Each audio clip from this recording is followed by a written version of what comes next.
हवाई चप्पल में हेमंत सोरेन फोन बंद कर कहां गायब हुए थे? शाम होते ही 2 दिन का वक्त क्यों मांगा?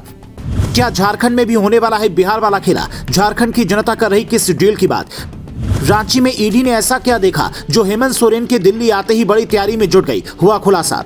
इन 3 सवालों का जवाब झारखंड ही नहीं बल्कि पूरे देश की जनता जानना चाहती है, जिसे जानने के लिए 24 घंटे में सोरेन के साथ साथ क्या क्या हुआ इसे जानना होगा। कई लोग ये भी सवाल पूछ रहे हैं कि जब 10वें समन में हेमंत सोरेन को पेश होने के लिए 31 जनवरी तक का वक्त ईडी ने दिया था, तो दिल्ली आते ही वो गिरफ्तारी की तैयारी में क्यों जुट गई थी? माहौल देखकर आशंका गिरफ्तारी या फिर हिरासत की ही लग रही थी। झारखंड के स्थानीय पत्रकार कहते हैं 20 जनवरी को जब ईडी ने रांची में सीएम आवास पर पहुंचकर हेमंत सोरेन से पूछताछ की तो अधिकारियों के चेहरे का भाव बता रहा था कि वो सुरक्षित महसूस नहीं कर रहे थे। पूरी सुरक्षा व्यवस्था में 900 पुलिसकर्मी लगाए गए थे। सैकड़ों पुलिसकर्मी ईडी के अधिकारियों को छोड़ने के लिए गए थे। बाहर सोरेन की पार्टी के कार्यकर्ता सुबह से रात तक नजर गड़ाए हुए थे। ऐसे में रांची में गिरफ्तारी पर बवाल बढ़ सकता था। शायद इसीलिए ईडी ने दिल्ली वाली जगह को मुफीद समझा।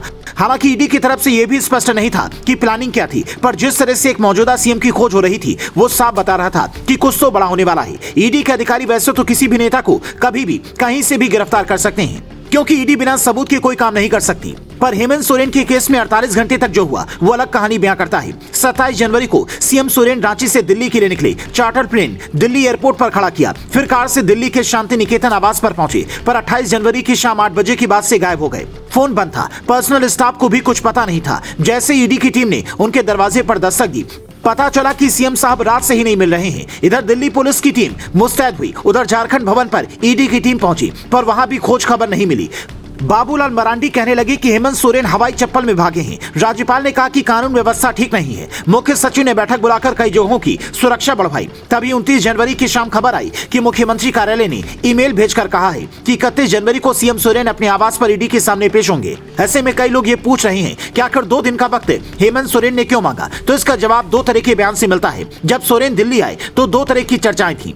पहला, ईडी ने 10वीं बार समन भेजा है, इसलिए कानूनी सलाह लेने दिल्ली आए हैं। दूसरी, हेमंत सोरेन केंद्रीय गृह मंत्री अमित शाह से मिलने का वक्त मांग रहे हैं। हालांकि मुलाकात की खबर सामने नहीं आ पाई है, पर शाह की बात आई तो लोग कहने लगे कि कहीं बिहार वाला खेला भी झारखंड में तो नहीं होने वाला।